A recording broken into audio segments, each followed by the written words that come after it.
Let me know if it comes on. Hello and welcome to another session of the Stream School. So one of our teachers who's been very, very popular, Mr. Matthew Murphy, he has a couple of responsibilities at school today and tomorrow. Obviously, it's his first day back at school, but he has kindly pre-recorded a lesson for us, which I'm obviously going to play for you.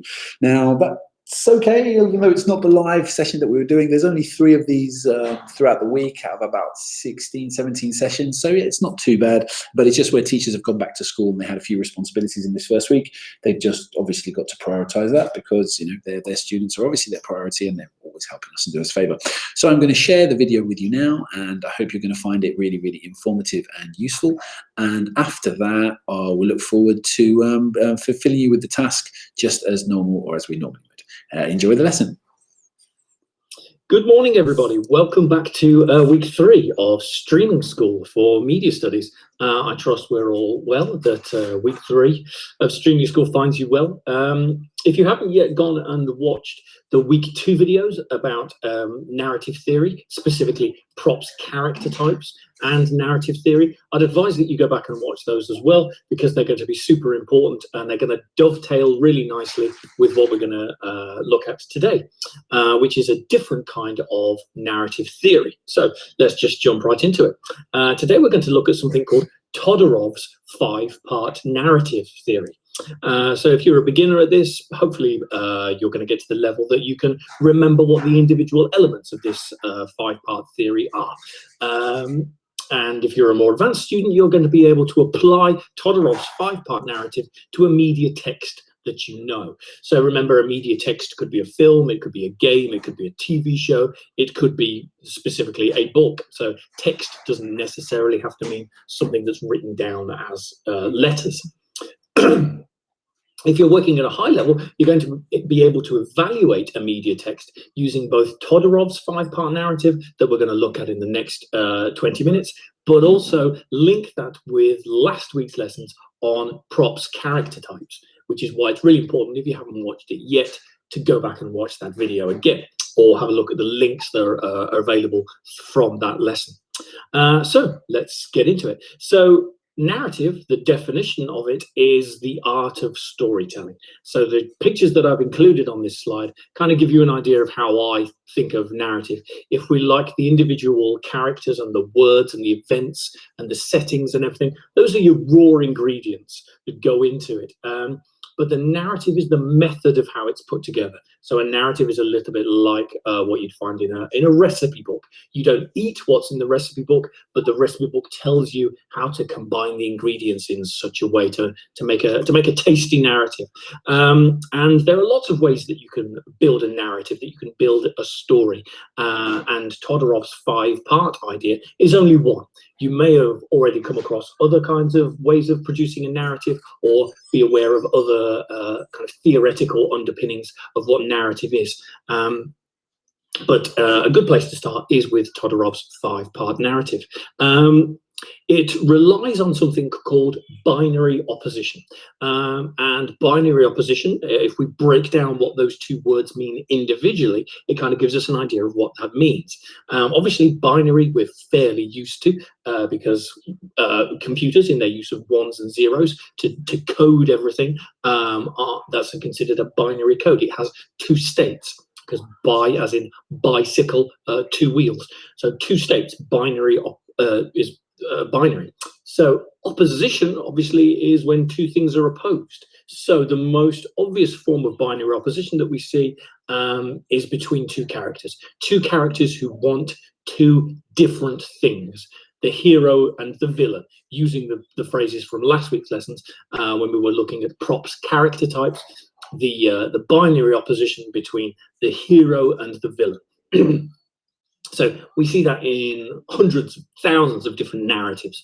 However, on the surface of it, that's quite a simplistic narrative and will only carry us so far. In order to make the stories, the narratives more appealing to an audience, Todorov has come up with a different way of producing a narrative that involves both a hero and a villain, which is what we're going to get into today. So as a further example of binary opposition, I just want to play you 30 seconds of this film from a few years back. So hopefully this will work. Hey!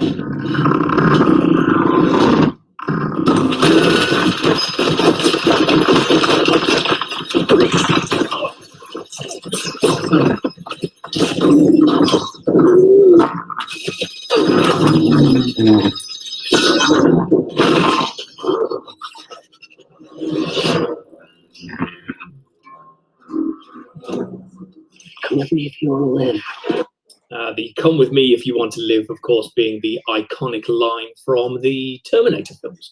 And obviously the Terminator films are an extremely good example of the binary opposition between man and machine. Man versus machine is just one example of a binary opposition in a narrative where two different characters want the complete opposite events to take place. However, binary opposition can be done in lots of different ways. Man versus machine is only one example. Other examples, good versus evil, male versus female, humanity versus technology, nature versus industry, east versus west, and dark versus light. I could have filled dozens of slides with different examples of other forms of binary opposition. But that gives us an idea that there are similar themes underpinning lots of different narratives in the world of media. So how do we take this binary opposition idea and extend it into what Todorov would call his 5-part narrative? Well, that's what we're going to get into now.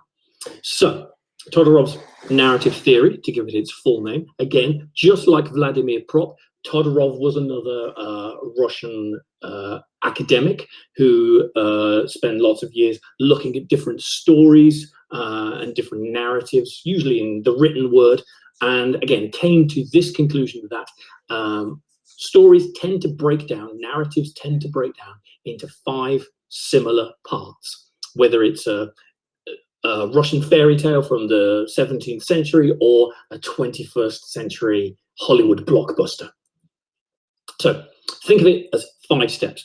Now, the names associated with these 5 steps are a little tricky to get used to, but if you've seen any of my lessons before, you'll know that I have a magic formula for memorizing new words and phrases, which is just to use them over and over and over and over again, and deliberate practice of them. So make sure that anytime you're writing or talking about Todorov's narrative theory, you try and use the right words to describe them, because only then are they going to become stuck in your long-term memory so that you can easily retrieve them when you need them, say in an exam situation. So the first part of the narrative, so where the narrative tends to begin, is what is called a state of equilibrium. Now, if you do any kind of science, you may be aware of that word equilibrium, where it means everything is balanced. Equilibrium simply means, I believe, that everything is balanced. So we, excuse me, excuse me, we can think of that at the start of all films, it sets up what the state of normality is.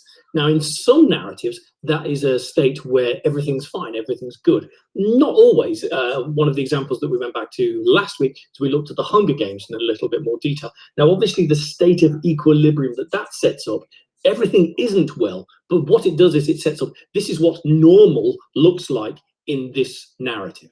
Okay, so it sets the scene, is one way to put it. So a state of equilibrium. So straight away, a slightly tricky word to get used to spelling and writing and saying. Equilibrium is where all narratives start. This is what normal looks like. And then some event in the narrative will come along and disrupt that order. Whatever was well or whatever was normal in state 1 is messed up, is disrupted in the second step of this 5-part narrative. Okay, so I'm going to give examples of that in a few minutes' time as well, once we've been through all 5 steps. The third part is one of the characters, again, usually the hero, attempts or goes on some kind of quest to undo, to repair the damage that the disruption has done. So that can happen in lots of different ways. In the Terminator narrative, for instance, obviously the human's quest is to defeat all of the robots, all of the Terminator robots. So that is, if you like, the quest to undo the disruption. Then, step 4, nearing the end of the narrative, some kind of resolution is reached. Sometimes order is restored. Effectively, the quest for good or ill comes to an end. The hero comes to some kind of resolution as to what that quest was. He either succeeds or fails, or some other turn of events. And finally, we return to the equilibrium at the start. Or there is a new equilibrium.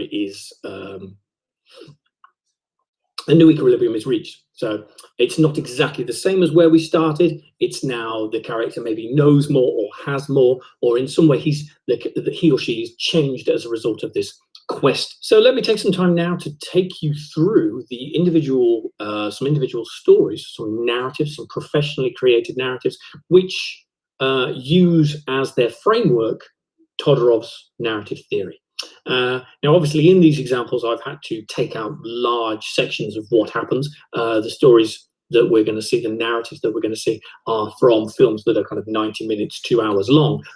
So obviously, I've had to take some sections out. So this doesn't tell you the entire story of these films, but it shows you that underneath the story there is the framework of Todorov's narrative theory.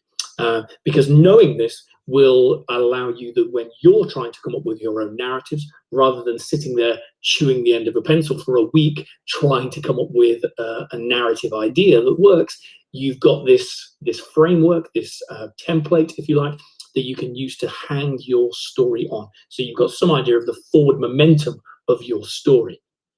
So we're going to use WALL-E as the first example. Apologies if you haven't seen this, because I am about to spoil what happens in it.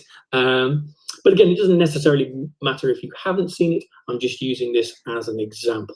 It is worth pointing out, though, that some of the finest masters of using not only Todorov's Todorov's 5-part narrative theory, but also Propp's character types is the Disney Corporation. They are fantastic at telling stories, but what they do is they use Propp's characters and Todorov's theory to tell a really well-crafted story. So they're a good place to start because they've been doing it for a long time and they're extraordinarily good at it. So at the start of the film WALL-E, WALL-E lives on Earth all by himself. Now, as we were just saying, the equilibrium, the first part of the story, doesn't necessarily have to show that everything is great, everything is brilliant. Certainly at the start of WALL-E, that is not the case. He's living on a very polluted version of Earth at some point in the future. So at the start, what it's actually doing is the equilibrium is, this is what WALL-E's world looks like. It's dirty and polluted, but this is the world that he is used to. It's setting up for WALL-E, this is what normal looks like. So second thing that happens in the story is a spaceship arrives on Earth and Eve checks the planet for life. Eve is the little white robot you can see there, floating next to WALL-E. Eve leaves, and so WALL-E follows her. And then Eve tells the captain of the ship that they can go back to Earth, but a robot, a kind of villain robot, tries to stop WALL-E and Eve and the captain, and they manage to work together to defeat the evil robot, the villain robot. And part 5, everyone returns to live on Earth. The Earth is now beginning to renew itself. Things are starting to grow. The ecological disaster has been averted in some way.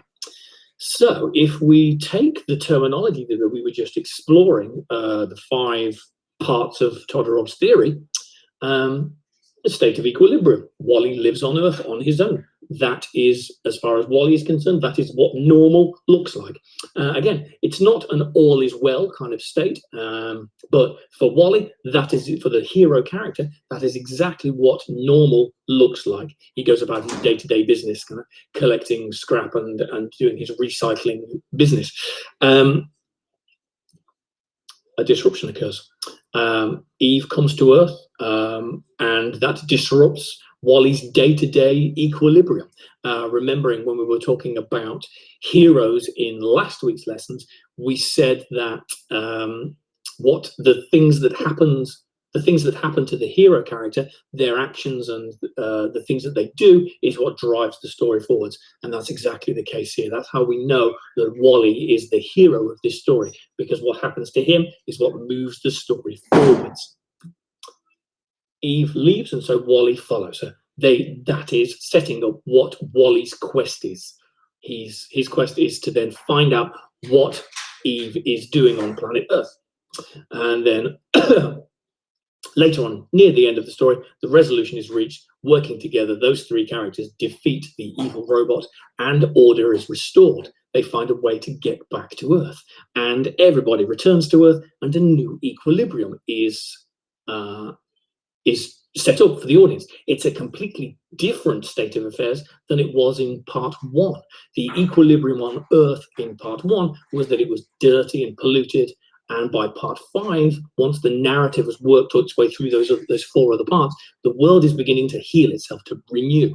So we go through a whole series of events, showing you there that it very carefully and deliberately mirrors Todorov's 5-part narrative. If you're aware of the Shrek films, you'll know that this is also a film that follows Todorov's narrative theory.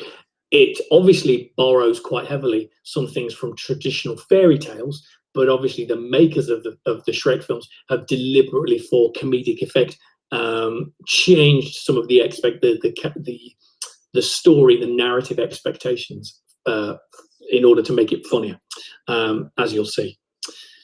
So, Shrek lives happily in his swamp. There is your equilibrium.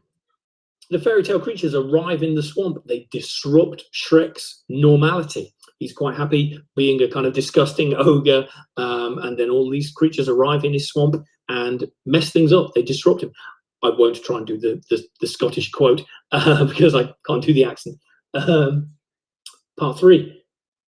Shrek has a quest. He literally has to go out on a quest to rescue a princess, just like in a traditional fairy tale. That is his quest. Along the way, he meets his helper character, using Propp's character types. He meets up with Donkey, who helps him along the way. Part 4.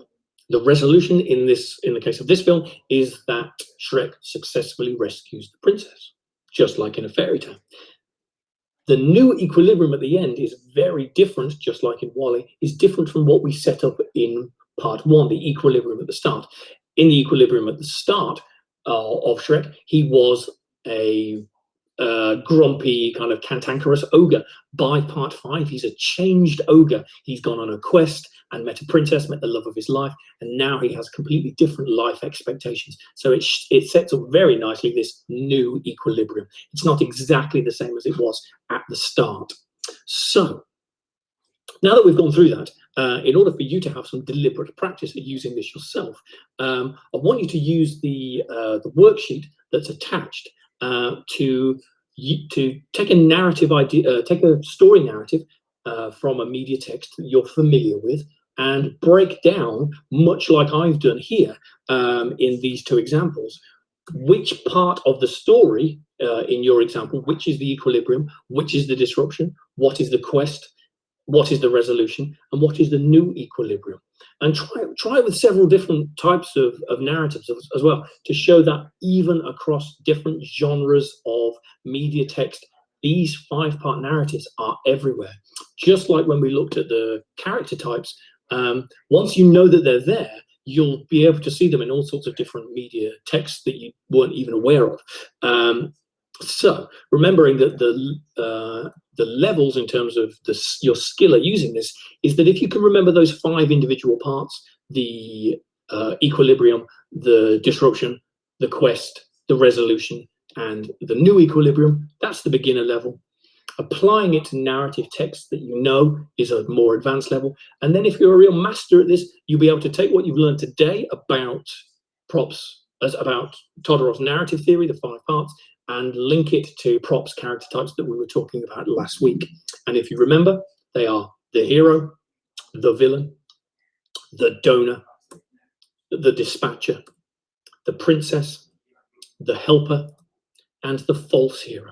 Remember, the video from last week, if you didn't see this, is available on the same place you found this video. So I'd advise you, if you haven't yet seen the props one, to please go away and watch it and try the activities that are on the worksheet, which is attached to the tasks in this video.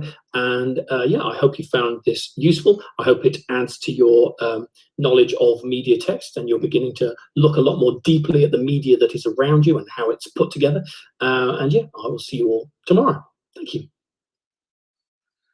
That was a lesson from the wonderful Matt Murphy, who has pre-recorded that one for us simply because he is off and away with his school responsibilities today. So if you are just coming for the first time, we'll be doing a range of GCSE lessons, or at least at the GCSE level, and there's always a task at the end, which is going to be shared by the wonderful Nish. Nish, how are you? Are you there?